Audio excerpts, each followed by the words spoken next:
Good morning, everyone. It's Wednesday. At least it is for me. I don't know what it is for you, but for me, it's Wednesday. Sun is shining. It is getting more and more fall by the minute. I'm sure that we will see temperatures rise again at some point, but right now, seems to be pretty comfortable. I'm going to do something a little bit more technical than I normally do. Normally, I'm like, oh, whatever, 50 grams, blah, blah, blah, whatever. Today, I'm going to try to be a little bit more technical because I want to make a comparison for tomorrow. I just want to make sure I can do it right.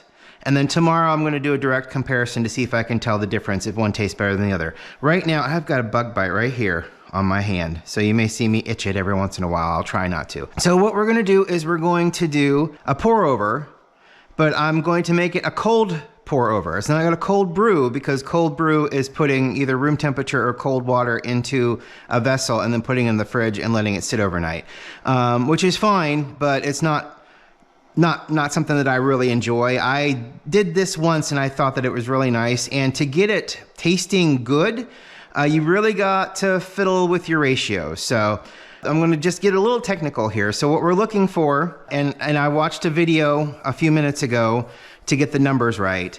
So we're looking for 60 grams per liter of water. And what we're going to do is we're going to half that. So I'm going to do 30 grams of coffee to 500 grams of water. Half of that water is going to be ice in the bottle of the Chemex here.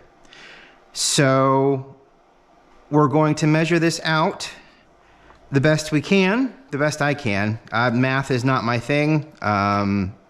Luckily, I have devices that help me. I mean, look here. So 0.001 liter equals 1 gram. 1 liter of water weighs 1,000 grams. So it's a little simpler. It's feet and yards and stuff like that. It's a lot of weird math, but this seems very one-to-one, very simple, very easy for me to grasp because, like I said, numbers and I do not get along. I called that 100 grams, and it's 1,000. So that's where I'm at. So I need, since we're doing 1,000 grams or 1 liter of water to 60 grams of coffee, I'm splitting that in half. Because who wants, 1,000, 1 liter of coffee would be pretty cool, but that's a lot for this. So, and I don't want that much. So what we're gonna do is it looks like I almost need new batteries in this. It's starting to fade a little bit. I've got my Crimson here, great coffee. I'm going to do 30 grams and 30 grams only. I'm not gonna go over, I'm gonna try not to go under. Because I want,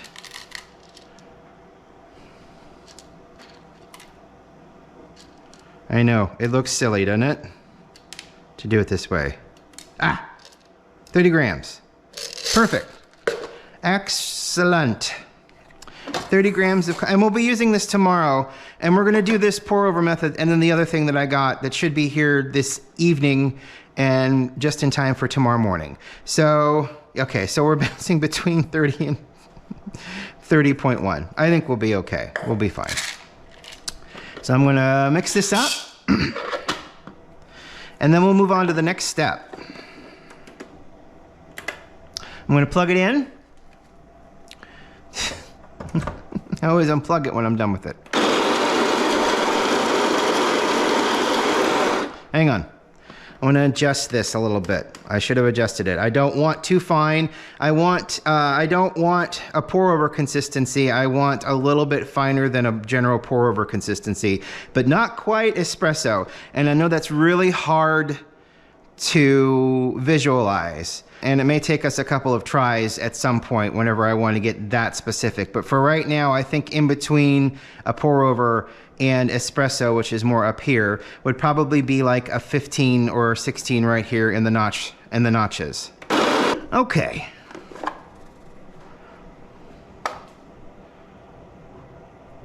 $30 grams out. That's pretty great. So I'm gonna put you on here.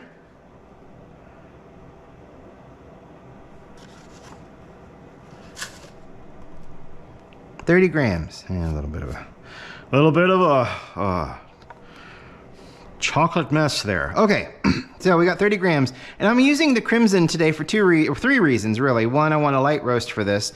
Two, it's delicious, and three, I want to use it up. I don't want to throw it away. So we're going to use it up. Now, so we've got this established. This is great. I probably should have put the ice in before I put that in, but I think we'll be fine.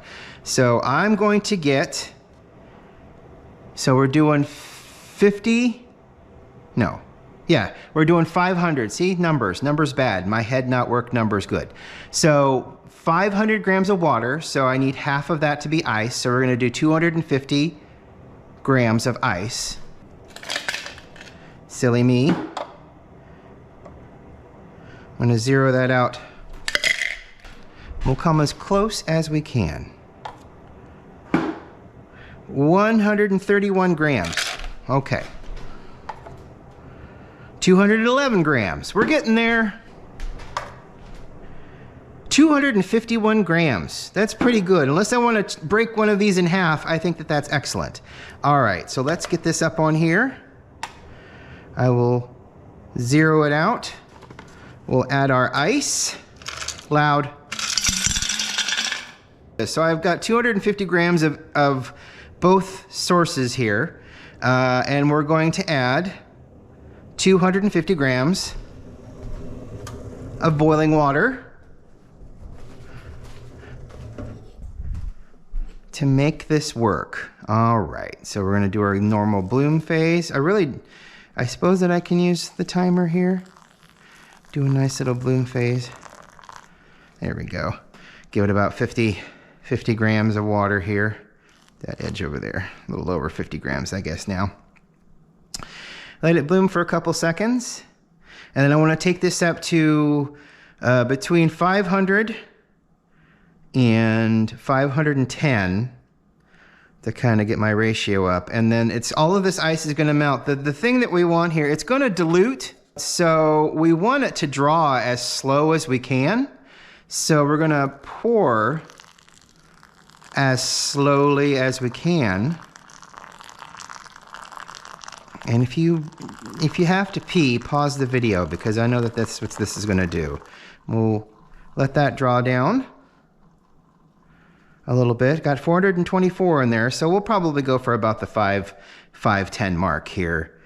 Because I want all of this ice to get melted. And this is boiling water, maybe a little bit over boiling, a little over 200, maybe about 210 Fahrenheit. So we're going to finish it up here. It goes really fast too, doesn't it? 510, 512, okay. We'll see where that puts us. It's going to be a quicker drawdown because we're using less water up top here. The ultimate goal is to make a cup of coffee that is cold, but that still tastes like a cup of coffee. Got my glass. Rocking the riff tracks today. Okay, so this is where it gets interesting. What we want to do is we want all this to melt.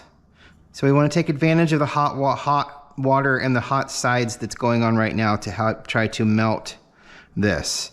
So I'm going to swirl it because we want all of that ice to melt. So I'm going to give it a couple of swirls. I might have used less ice last time. It feels like I did. It feels like I didn't do a direct 50 to 50% ratio. It may have done like 30% ice and then the rest water. Something like that. That sounds right. I'm doing it as described in the video that I watched. So, and the ice is melting. It's just taking a little while. It's the cold pour over method is not, it's not a quick one. And then tomorrow's method that we're gonna do alongside of this is a little bit longer actually. But it produces weaker coffee, I guess. But it tastes better. Weaker coffee is not necessarily bad. Weaker coffee is just a different flavor profile. So, you know, weak doesn't mean bad. It's a little bit bothersome that this is taking longer than I had hoped. I just feel like it should have been more hot water. I I kind of hate to do this, but I'm going to up it just a little bit more. Where am I at now? I'm at 513. 550. What's another 50?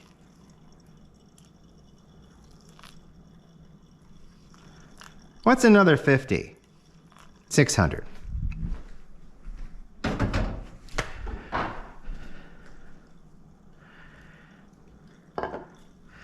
Rules were made to be bent and broken completely. Some people would say. I don't know. This you know, there's no rules to engagement here. It's just do how you feel, and this is what I feel. So I want to introduce more warm water in here so that I can get this ice melted, because the ice being fully melted is an integral part of the entire coffee experience. Because you don't, I mean, I've got ice in the glass, and that's supposed to serve, yeah, see, that's melting a lot better. There we go.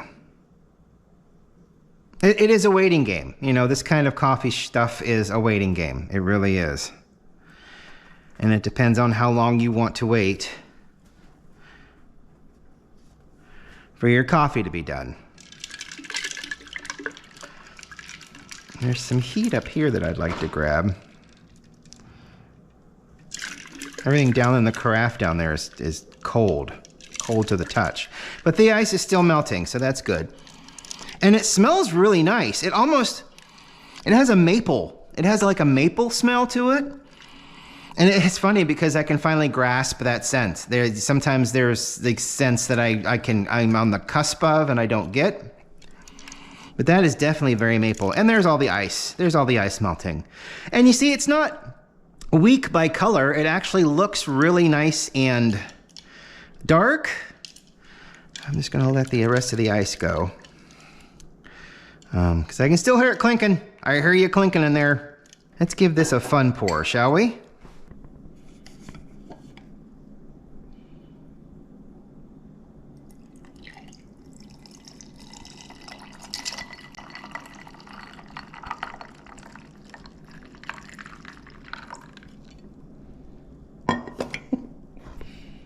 I don't think I have a RiffTrax coffee mug. Now that I'm thinking about it, I don't. Did they ever make them? I wonder if RiffTrax made a coffee mug. Such a nice mapley smell.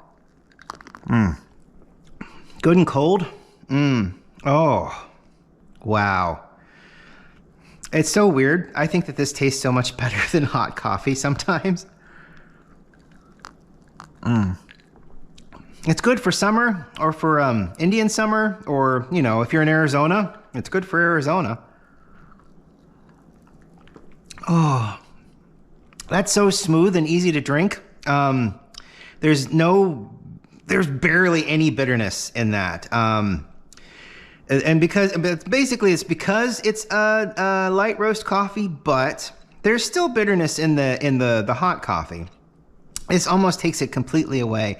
I get the nice notes of I actually do get a little bit of a maple vibe. There's some hints of berries because it's a light roast, so it's got a little bit of acidity, but not a lot. It's just such a mellow, delicious tasting coffee, made even more mellow and delicious by this brewing process. I love it. I love it. And I know it's not everybody's cup of coffee, but cold brew, whoops, I went a little too far. A little too far there, a little too far. But cold pour over coffee, it's great. It's got a delicious flavor. Thank you for joining me with this little test run this morning.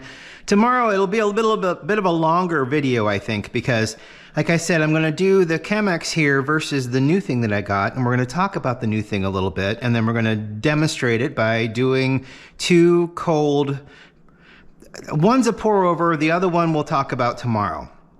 It's not something that you've seen on this channel before.